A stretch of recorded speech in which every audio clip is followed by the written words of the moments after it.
Which Um, what what was I'm going to talk about today is how we were able to use ultrasonic vocalizations as a translational measure across psychiatry, and how this has led to some novel therapeutics and diagnostics.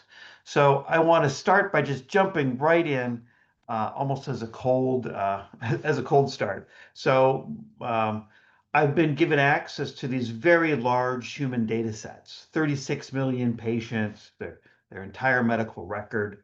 And this data has been really transforming in the way that I've looked at our science. Um, so here, and Myron and Adam have been really instrumental in helping me analyze this data.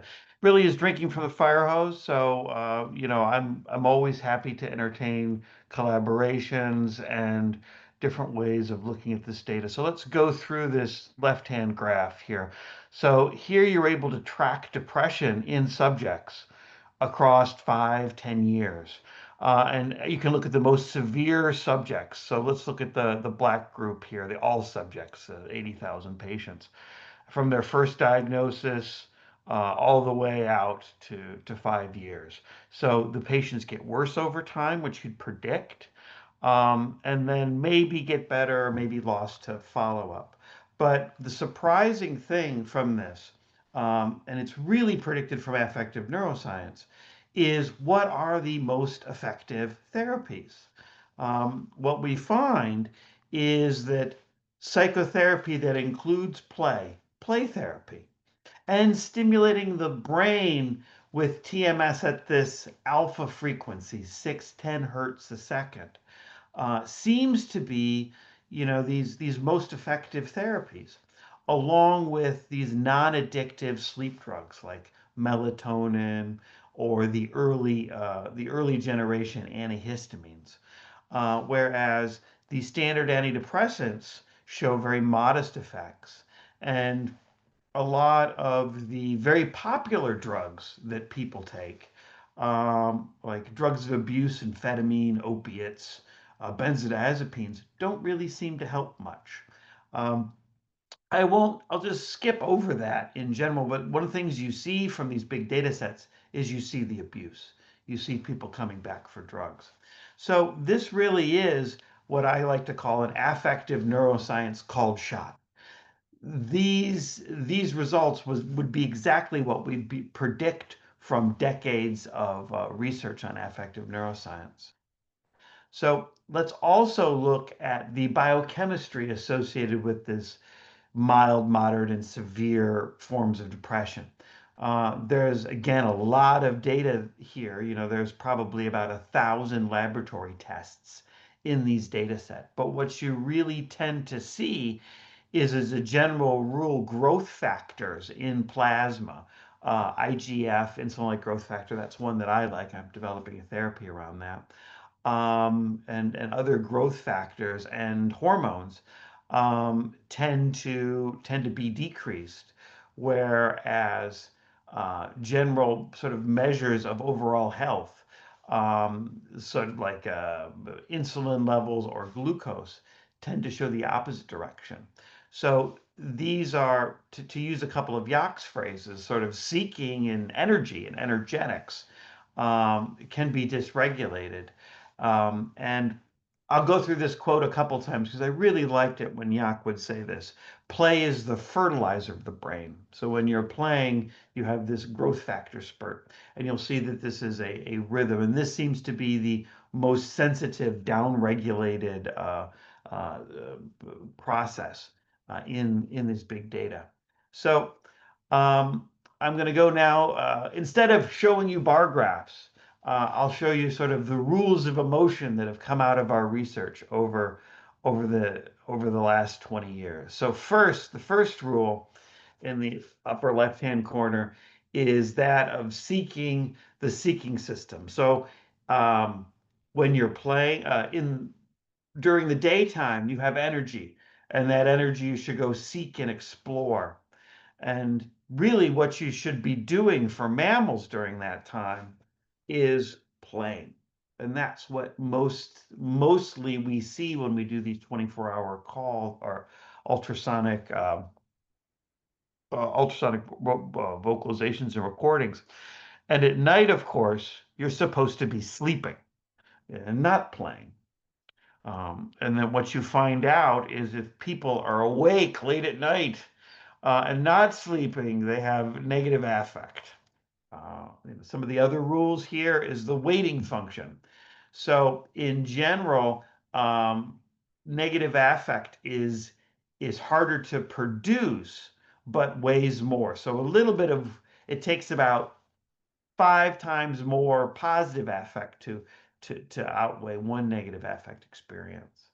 Um, at the level of sort of basic science, um, positive affective states, and these vocalizations tend to be Gaussian distributed. So they're normal distributed. They're easy to manipulate. It's easy to get animals to make more calls or less calls. Whereas negative affect tends to follow these Poisson distributions, where there's a very sudden shift, and then bad things happen as a catastrophic cliff. And I quite like Thomas Pynchon's Gravity's Rainbow, and it really describes that well. That all the good things in life are Gaussian distributed, but the difficult bad things tend to be this Poisson distribution. Um, the other great rule that we found out was that emotion, affect is in the eye of the beholder. So it's not the external state of your world that's causing your affect. It's your own internal states. And that really disease is driven by this lack of circadian rhythm and negative affect. So across multiple studies in humans and in animals, that's sort of what we find is that negative affect is driven by sleep deprivation, and that really you sort of have a balance between the two wake and sleep behaviors that's important for well-being. I missed it on the last slide, but I think it's safe to say that play in certain mating behavior, which is less studied, is certainly the best elicitor of these 50 kilohertz vocalizations. Whereas uh, in my hands, and it'd be good to discuss in the discussion section, um, sleep deprivation is probably the most persistent way to induce negative affective states in the animals. So a little bit more graphics and visuals. So there's rules of play. We're learning that play is actually very important for therapy. And I've come up with 4 for discussion. The most important thing for play is that you get to choose. You get to opt in and you get to opt out. I think this will be important when we transition to clinical therapeutics. In general, it's peer-to-peer. So in animals, you want to get same size, same age. Uh, and then sort of what we find is that it should be coordinated play and reciprocity with reciprocity. And really, this is sort of where you develop empathy. And a good play partner knows when to stop and when to help. Um, what we found over 20 years of maintaining laboratory colonies and trying to optimize around positive affect is really how you do this is deceptively easy and is easy but deceptively hard at the same time. So you need to have 2 animals that are about the same size that can play and give them a quiet environment with a good circadian rhythm and good temperature, and then they just naturally by themselves induce these positive affective states. As Jacques would like to say, when people would tour the lab and people would watch animals play, And people would sometimes ask, well, how did you teach them how to play? And his answer was, nature teaches them. This is just naturally what the animals want to do. So, um, um, we have our tickling video, and I'm not sure if the sound works, but if not, I can chirp along. I'll just chirp along anyways. So here's tickling and chirp, chirp, chirp. The animal likes it. And I want you to pay attention to the rate. These are all fast staccato movements. Chirp, chirp, chirp, chirp, chirp. This is occurring at this faster rhythm. And this was something that Stefan and I had done together about 15 years ago. That's my hand as a young man. And how do you know it's positive? They run to your hand. That's very good. Where did Mr. Hand go? Yes. But then we were able to sort of take that and look at stimulating the brain optogenetically. And what you find when you stimulate at this faster alpha rhythm is you get a curious animal, and the animal's sniffing. And that sniffing is coordinated with this alpha rhythm. And this animal is engaged and curious about the world. And this is sort of how the seeking system play is built on top of the seeking system. Whereas our negative affective states are related to this other slower frequency, this 20 kilohertz call, which sounds just like an alarm.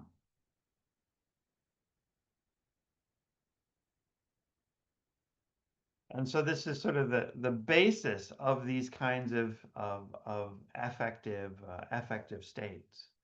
And then we can then go and take these. Oh, sorry about that. We can then look at these same rhythms in human laughter and human crying. So we can take vocalizations from humans with microphones, and we see a very similar effect. So you see that during laughter, you have more of these high frequency. This is a power spectral density plot. These high frequency calls or intercall interval, whereas crying has more of these alarm calls. Excuse me, Jeff. I think we've got the technical problem, because we don't hear. Yeah. Yeah, it's okay.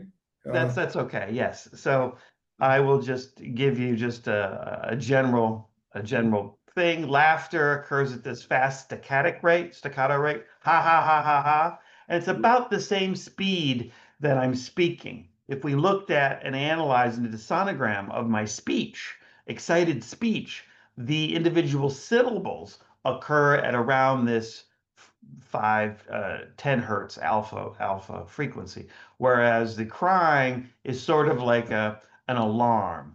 Ah, and that occurs at this 2 hertz frequency. Now let's go back to the big data and let's look at the two pivotal data sets on looking at brain activity during during during during sleep and abnormal during wake and sleep. And here, this is a power spectral density plot. And what you find is during wake, you have more of this high frequency active brain activity called alpha. And then during sleep, you have very little of that.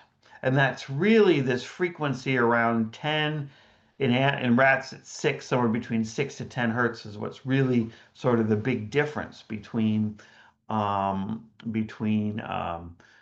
wake and sleep. And then if you go look at abnormal EEG as scored by a neurologist, what you find, and this is all wake behavior, you have the normal EEG where you have this alpha peak, but it's absent in the abnormal subjects.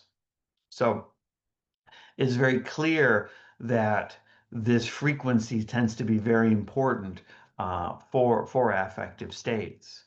And what are these frequencies? These frequencies, as an electrophysiologist, are the frequencies that control synaptic plasticity. These slow frequencies are how you get a long-term depression. So you get neurons to create fewer connections, whereas this alpha frequency is the same frequency of long-term potentiation and learning and active brain states. So and this is part of the normal circadian rhythm of emotional states, um, which we'll get into here in a second. I will just very quickly go through some of the work that we've done at the level of single neurons in cultures and in slices, and we're moving in vivo as well. And what we find across multiple measures, you can look at the waveforms of the action potentials as well as the power and the spike interval, that when neurons are excited, excitatory neurons tend to work at this 10 hertz alpha frequency, whereas inactivating the neurons, when these primary neurons are inactivated, you tend to have this delta frequency. So really, this is the language of the brain. Excitation, and then inhibition at these two different frequencies. To sort of develop some sort of translational device that Adam and Miran and I are trying to work on, I can then stimulate the brain at these individual frequencies. And if I stimulate the brain 6-10 times a second, and then I look at the movement of the animal, what I see is it's coordinated and synchronized with that. Probably the easiest thing to think about is to watch the animal sniff. That occurs at this fast frequency. And as we know from others' work, that the ultrasonic vocalizations occur in phase with sniffing. So very much what Yak had taught us, which is first you have the seeking system, which is this fast rhythm, and then your affect ornaments or is built on top of that. So it really comes down to this rhythm of emotion, which is you wake up, you play, you get tired, you go to sleep, you repeat. So really, I've sort of shifted to these long 24-hour recordings of the animals, and what we find is that right after the lights turn off, that's when the animals are active. They show a lot of activity, locomotor activity, and a lot of ultrasonic vocalizations and positive affect. And this relates to their brain state. For the most part, across all these data sets, that your brain tends to match your body. If you're making fast, if your brain is making these alpha rhythms, your body is dancing along to them. And I think it's really, really important how this is something that decreases with age. And we'll go back to the human data set and see that as well. And there's and you see in this graph that it's very easy to tickle the young animals, but as the animals get older, it becomes very difficult to be able to induce this tickling. But with the correct dose and dose interval and duration, you can get older animals to play, and that seems to be very important as a therapeutic modality. So everything that we can learn or that we need to know about emotion, we learned in kindergarten. And this is probably the best image that captures emotional states. So this toddler obviously needs to take a nap. And this seems to be a big part of persistent negative affective states. So the severe patients have deficits in or have basically chronic insomnia. And this seems to really also be related to resilience. So paying attention to your sleep seems to be, if you can do one thing to improve your mood, that's probably the best thing to do. So you should take a nap and listen to your mom. So here, the mom would say, take a nap. And resilience in humans, unfortunately, is not quite as exotic as we wanted it to be. We wanted it to be, very personalized and exotic, but really positive or resilience is going to the dentist and getting a colonoscopy, doing what you're supposed to do, going to the doctor, finishing school. Those sort of things are what confer resilience, which is part of play. It's part of what the social dynamic does. Um, it's a pro-social thing, and then you become a better team player. So I've gone through these slides before, but I think it bears repeating. Um, what's the driver of positive affect in humans? And in humans, it seems to be active social behavior, like play. And this work really comes from the world of Daniel Kahneman. I love this slide. I just always need to continue to show it. So this is, again, another work by Daniel Kahneman looking at humans in very granular detail, what's inducing positive affect. And it's positive pro-social behavior. My favorite is from Csikszentmihalyi in children and adolescents. And really, out of all of this data, play is the best elicitor of positive affective state. But how do you do that therapeutically? The closest we can come to is something like psychotherapy, where you get to choose your play partner, and then reciprocity is almost guaranteed in those sorts of situations. Yeah. So again, back to the world of circadian rhythms. Um, the best predictor of positive affect in both humans and rats tends to be where they're at in their circadian rhythm. So you wake up, you're a little groggy, you have your first couple of cups, you have a cup of coffee, then you get energized, and then you go back to sleep at night. And negative affect tends to build up over time. The sleep researchers would call this sleep debt. So during the day, you have energy and are active, but then slowly sleep debt is accumulated, and then eventually you fall asleep. So there tends to be these two processes that are occurring in the brain at the same time. So let's go back to the chronic data a little bit. So very interesting finding is sort of graphed on the left. I have other ways of plotting this data, but I figured best to show the data like this, that the most difficult or the most severe depressed patients don't think that they have a problem. So they have very low insight. So, back to something maybe Stefan touched on in his talk, is maybe we're looking at ultrasonic vocalizations as a measure of positive and negative affect, but it seems like a pup call. When the pup is calling for its mother, that signals a form of depression, but it's even worse when they stop calling. So, sort of as a broad brushstroke across all of these data sets, it reminds me a little bit of, I'm not a drinker, but I think it's a good analogy from Alcoholics Anonymous. The first two steps are admit that you have a problem and seek help. And for about 90% of the patients, that's what you need. I'm very proud of the fact that we finally found a sex difference. We found that females have longer depression than males.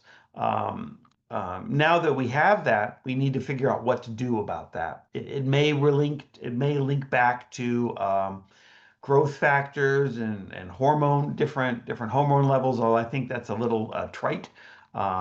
I think we can do better as a field than just say than just say that the main difference in males and females is just steroid hormones. I think that there's there, but I think there's more. I think it's a little flippant. I think we need to do better.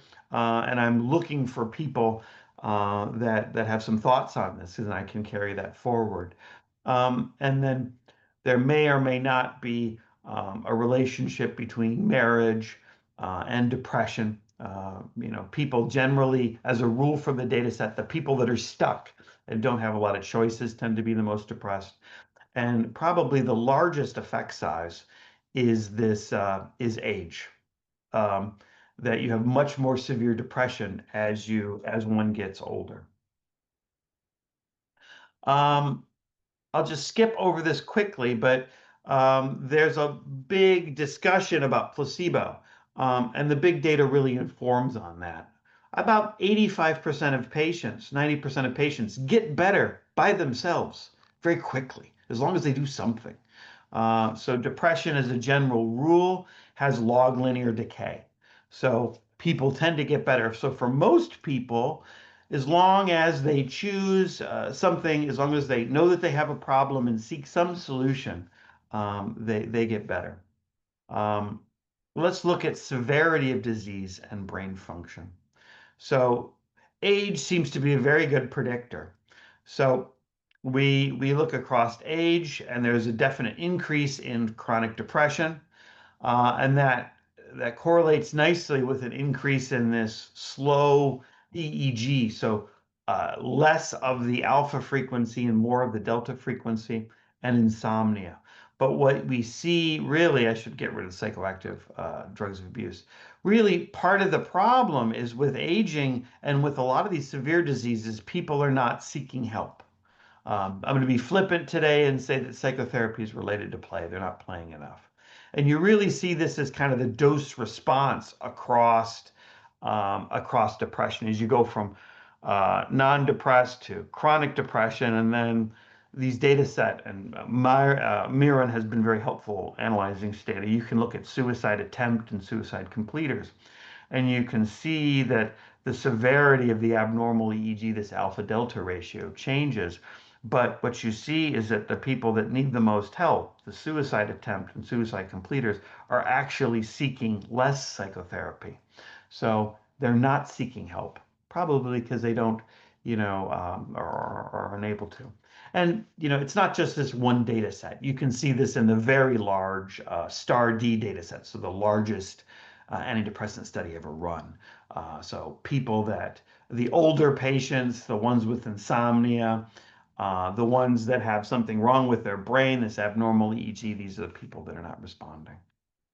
And then just kind of for fun, there's people are interested. There's a lot of different ways of cutting this data, lots of different ways. And you can actually even look at addiction and what are the particular therapies that are somewhat effective for addiction and nicotine dependence and opiate abuse. And you're seeing very similar. This is a very complicated graph, but I just want to put it up here for you guys.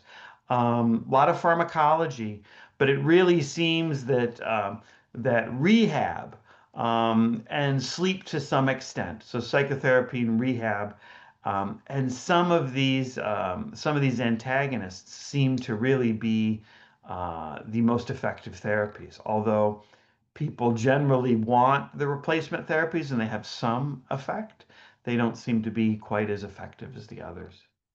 And the solution really is, like I was saying, play and sleep. That seems to be what's important, and that's really what drives positive affect. You need to be able to choose your therapy, but drugs of abuse tend not to be as good. Sorry, I'm speeding up here. I have a meeting in a bit, and I'll have to come back. So what's next? So four things. We are developing therapeutics that we're about ready to go to our first FDA meeting to be able to use our growth factor modulators for psychiatric disorders. We can also use these as diagnostics. We can measure these rhythms in people and then lead to personalized treatment. Third is what I call theranostics. We can have a wearable device where we can measure positive and negative affect in people. And again, remember, the severe people don't have a lot of insight. So they sort of need a mom chasing them around to tell them to take a nap. So you can have a device that provides this ready feedback. And then it's not my personality based, but for the most part, you can do some things with policy. Um, um, the people in my play circle always want to push for recess in schools, and we're starting some experiments with wearable devices in nursing homes now, so we can induce play, which is singing and sing along, and see if we can improve their quality of life.